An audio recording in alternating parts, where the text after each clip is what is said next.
Փետրվարի 15-ից ներքին գործերի նախարարության օպերատիվ կառավարման կենտրոնը գործարկվեց միասնական 112 հեռախոսահամարով միավորելով ոստիկանության եւ փրկարար ծառայության ահազանգերի ընդունումն ու օպերատիվ կառավարումը։ Այս փոփոխությունը պարզապես տեխնիկական գործընթաց կամ հեռախոսահամարի փոփոխություն չէր, այլ համակարգային եւ բովանդակային բարեփոխում միտված արտակարգ իրավիճակների կառավարման միասնական եւ արդյունավետ համակարգ ձևավորելուն։ Ներքին գործերի նախարարի տեղակալ Արմեն Ղազարյանը վստահեցնում է համակարգի գործարկումից ի վեր մշտադիտարկվում եւ վերլուծվում են ստացված բոլոր զանգերը, ներառյալ չպատասխանված զանգերը։ Այդպիսի դեպքերում իրականացվում է հետադարձ զանգ, որպեսզի որևէ դեպք չմնա առանց արձագանքի։ Սա ըստ փոխնախարարի լիովին համապատասխանում է 112 օպերատիվ կառավարման կենտրոնի հիմնական սկզբունքին։ Համակարգը գործարկել ենք այսպես կոչված ստանդարտ օպերացիոն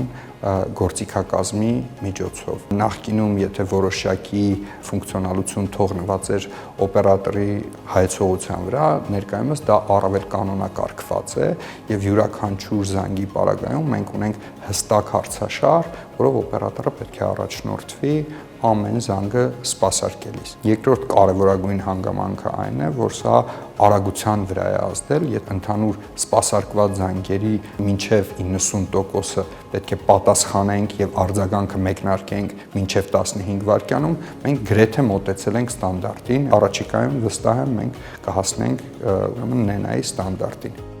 Զանգերի վերլուծությունը ցույց է տալիս, որ չպատասխանված զանգերի զգալի մասը տեխնիկական բնույթի է։ Խոսքային դեպքերի մասին է, երբ զանգի տևողությունը չի գերազանցում 5 վայրկյան է եւ քաղաքացին անջատում է այն, մինչ օպերատորի պատասխանելը։ Նման դեպքերում տեխնիկապես հնարավոր չէ սպասարկել զանգը, սակայն նույնիսկ նման դեպքերում իրականացվում է հետադարձ կապ, անհրաժեշտության դեպքում համապատասխան ծառայությունների արձագանքը կազմակերպելու համար։ Թվերը եւս վկայում են աշխատանքի ծավալի մասին։ 112 օպերատիվ կառավարման կենտրոնի գործարկումից ի վեր ստացվել է 1.400.000-ից ավել զանգ։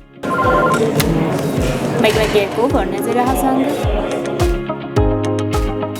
Կենտրոնի գործարկումից 5 ամիս անց շարունակվում են համակարգի արդիականացումն ու միջազգային լավագույն չափորոշիչներին համապատասխանեցումը։ Մշտադիտարկվում է համակարգի գործունեությունը եւ նախանշվում զարգացման առաջնահերթ ուղղությունները, ներառյալ թվային գործիքների եւ օպերատիվ կառավարման կենտրոնի տեխնիկական հագեցվածության կատարելագործումը։ Զուգահեռաբար շարունակվում են ծառայողների վերապատրաստումները, ինչպես նոր գործիքների արդյունավետ կիրառման, այնպես էլ քաղաքացիների հետ արդյունավետ հաղորդակցման հմտությունների զարգացման նպատակով։ Առանձնահատուկ ուշադրություն է դարձվում սպասարկման որակի բարձրացմանը, կատարելագործելով ոչ միայն արձագանքման արագությունը, այլև զանգերի սպասարկման մշակույթը։ Փրկարար ծառայողների համար մենք այստեղ ավելացրել ենք այն անհրաժեշտ շերտերը, երկրորդային վտանգի հնարավոր շերտերը, որ փրկարարը տեղ հասնելուց առաջ պետք է իրազեկված լինի, որ նմանատիպ տարածք է նա այցելում, այսինքն որ տեղում կան օրինակ վթարային շենքեր, որտեղ են տեղակայված հիդրանտները հրդեհին արագ արձագանքելու անհրաժեշտությունից